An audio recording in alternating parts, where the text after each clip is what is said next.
So now I'd like to introduce to you our patient speaker for today. This is Bill McHugh. He was diagnosed with multiple myeloma in 2008, and he's going to share with you his myeloma journey. Bill.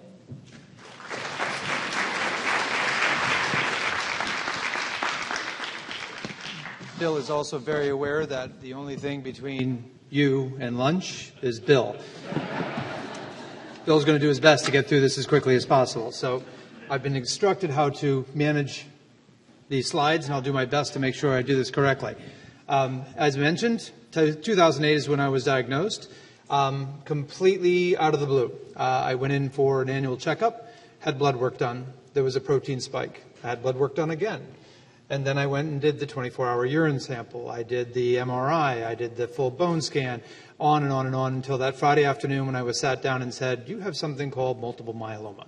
MGUS was, I think, the first thing described to me. So obviously there's a lot of you that have been through this exact same circumstance. And so I was trying to think in terms of, what about you? You might be newly diagnosed. You might be actively fighting the disease. You might be a caregiver. You might be confused. You might be scared to the bejesus. I know I was in that situation. Luckily, I had a fellow patient who unfortunately is no longer with us, but named Rick Corman. He was a family friend, and they said, give him a call. So I waited till everybody had left the office that night and gave Rick a call. And he said, Bill, I'm in the middle of this big old plate of barbecue. If you don't mind if we talk while I eat, that'll be fine with me. And I'm like, okay. And he goes, I bet there's a bunch of stuff going through your head right now. And that summed it up. It summed it up completely. I did not want to go and talk to a group. I did not want to go to an event like this. It was me. I'm too proud for that stuff. And Rick sort of set me on the level and got me in touch with Dana Farber, who in turn got me in touch with at the time, St. Vincent's. And I'm happy to say that Dr. Chari once gave me a bone marrow biopsy as well. So bottom line, at the end of the day, you have two choices. You either fight or you don't fight. I didn't really see that second choice as being an option. It's okay to be mad. It's okay to be angry. Just don't let anger sort of drive what you're doing. Go through and take active control of what's happening. So the next question I was going to ask is what will I look like bald? I've talked to so many people that are so worried about what they will look like bald. Live it. Be it. Own it. Don't be embarrassed about it. There's nothing wrong with it. So I guess the question I came up with also is how do you deal with it? And this is very small print, but it looks like we have some really cool tech going on here. Understand what you have. What is the disease? What is it? Man, I got to put my glasses on to look at this. What does it do to you? How does it work? Understand these things, even if it's just conceptually. I only sat through the last 5 minutes, but all of the stuff that was up on that slide, I don't know if I could comprehend. There's so many things going on with this disease. Understand the meds. What are you taking? Why are you taking it? And what are the side effects? Emphasis, what are the side effects? Do not take Revlimid too close to the last dose of Revlimid. Hellboy is what you turn out looking like. What's your immediate support group? These are the caregivers. I'll talk about them in a moment, but it's important to know who these people are. The secondary stakeholders, my mother, my kids. For me, this is the immediate family. And then there's everybody else. Now, for me, I broke this down because it was the way I had to think about and how I had to digest things. But it also allowed me, for any question that came up, what bucket does it fit? And that last bucket is there on purpose. It's everybody else. You've got the C card now. Play the C card as needed. You want to make sure that you can look at things and prioritize the decision. Is it something I have to deal with right now? So it takes two to tango. This is where I'm talking about the caregiver. In some case, there's only one. In my case, it was my wife. As much as my mother wanted to be, it was my wife. But there are others where it's the parent involved and the siblings are together. The biggest thing is that you are sick. And I don't care how big and strong you might be, you can't do everything. And you have to realize that. You are going to need people, need somebody to help. Your caregiver also is doing everything. You just don't realize it. And they will burn out. So you need to make sure that you're taking care of the caregiver. Not you, sorry. You need to make sure they're taking care of the caregiver. that the caregiver understands they have to, every once in a while, go off for the weekend. Go out with the girls one night. Do something to just get away from this miserable disease, and really you, because you probably stink and you're just a pain to deal with. But seriously, if it is a group, then also decide who does what. Who's handling the finances, who's handling the doctor insurance, who's handling all that nasty stuff that goes on when you're sick and lied up in bed. Make sure you know what that is. If you're the caregiver or you're a group, the sisters and brothers all working together to figure out how to deal with dad. It's important to have that done because you don't want that fighting to be part of the issue that you deal with. And as I mentioned, use the C card. The biggest issue I found, and the reason why I didn't want to tell anybody about I had this disease, is because I really didn't want the pity party. I preface conversations. When I know that the conversation is going down that path, I preface the conversations and say, in about 30 seconds, you're going to go, oh my God, I'm so sorry. I said, and it's okay, you can. I was diagnosed with something called multiple myeloma. It's a form of cancer, and he goes, oh my God, all right, got it. You can play that card, but realize everybody wants to help. Oh, is there anything I can do? How can I help? Are the kids okay? What can I do? The people that really want to help will be there. They will already be helping. But everybody else is going to bother you until you let them tick the box and say, I helped. My neighbor on the 5th floor kept coming up saying, what can I do? Well, I'm going off to the hospital on Monday. I know the kids are sort of freaked out. If you could make cookies, that would be phenomenal. And she's like, okay, never heard from her again. I mean, she says hi. Don't get me wrong. But I mean, just give them the ability to tick the box.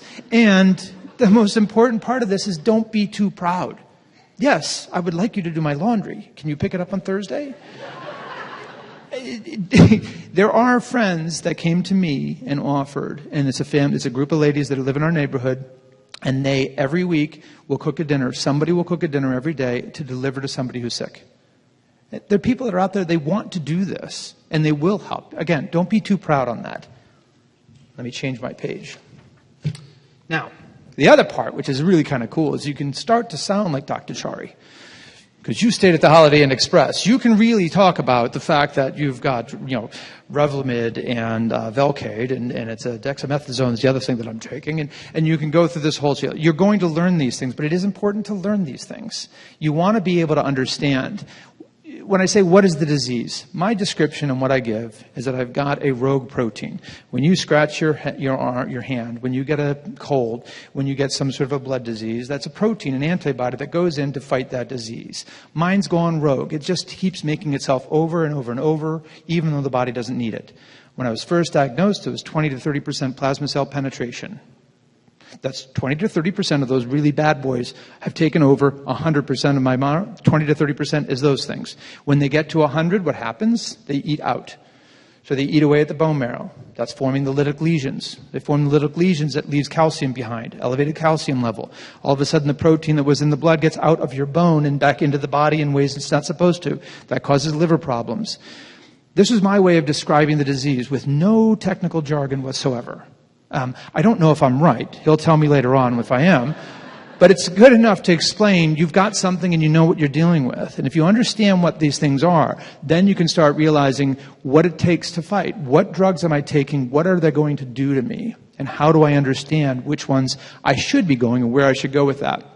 Because you have to realize, I got in a big debate with Matt, who's on the West Coast, and Nancy, who's down in Florida, both myeloma buddies of mine, about being diagnosed because my protein level spiked. I was at 9 to 9.2. It was huge. Matt comes up and goes, I was 1,200. I'm like, well, it turns out he's diagnosed in the urine, I'm diagnosed in the blood. I didn't even realize that you diagnosed it differently. So there's so many different versions of this disease. Understand which yours are. And when you talk to that lady who feels wonderful and everything's done great, don't necessarily assume she's got the same way that you have. And this is where the COMPASS study has come in. Because what they've done is identified. Every one of you that's got this disease has gone through a bone marrow or a bone marrow biopsy or is going through one soon. And that FISH study will tell you all about the chromosomes that you didn't realize you even had. You don't have to go to Ancestry to get your DNA checked. So when they do this, they're able to understand what drugs you should be taking based upon all these people that are involved in the COMPASS study. So it's huge what the MMRF has done in that respect because it helps you put a direction on the disease and helps Dr. Chari and everyone else like that to make the decision on what is the best medication for you based upon you. and not necessarily upon the disease itself. Now, and then last thing, obviously, fight. So what can you do? Obviously, we talked about this. Educate yourself.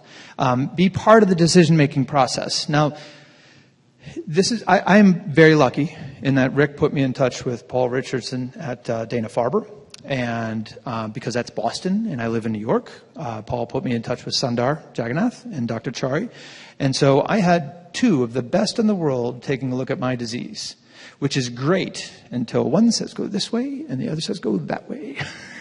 So when it came around to do my stem cell transplant, I had been 36 cycles of Revlimid, some with steroids and some without, but my numbers started to come back. The minute we gave him steroids, the numbers started to go down again, so that was a good sign. But at the end of the day, I was still having to determine what to do. And Dana-Farber wanted to go through another 4 rounds of RVD, another harvest, so on and on and on. And Sundar looked at me and said, I'm going to put you through Melphalan, get it all done, and see what happens. Now, it was 6 months one way or 1 month the other way. I knew I was healthy. I could do this again if I needed to. And I really liked the reasoning that this is the way that we think would be best for Bill.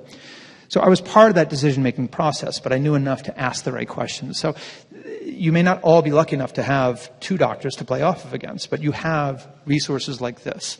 So I think that it's important to do that. Now, fighting for me took on many different perspectives. When I lost my hair the first time, 12 to 15 days, and you might lose your hair. I was on day 17. I was watching Ireland play France in the Six Nations rugby tournament. Ireland, of course, dropped the ball just before they scored a try, and I went, oh, shoot. Oh, shoot. I had 2 handfuls of hair. That week, when I went to work, I went in with a baseball cap. I work at Bloomberg LP. We have a very open and transparent floor plan, so when I took my hat off, the entire room went, shh. Was it a rugby thing, or is he sick? So when I was going around and I knew I had to do my stem cell transplant, I was going out in style. So you could see this, hair today, gone tonight. I had this globally. This is in Switzerland. This is Hoskoder, who's a foreign exchange student brother of mine. On the right-hand side above there, that's Chris. Chris did it that night. This happens to be a Buddhist monk that he ran into that night afterwards. Dallas over in the corner, Vermont up there, also did Maryland. In New York itself, I cut 19 heads of hair, styled, as you can see in the top right corner there. I had all 3 kids cut first. They were collecting money at the bar. I left that guy with just half of his head because I didn't like him very much. At the end of the day, we raised $60,000 for the Multiple Myeloma Research Foundation. This was the week before I went in for my transplant. So, of course, I was going way far ahead of myself here. I was extremely excited about the whole process and told my nurses everything. They were just having a ball with me.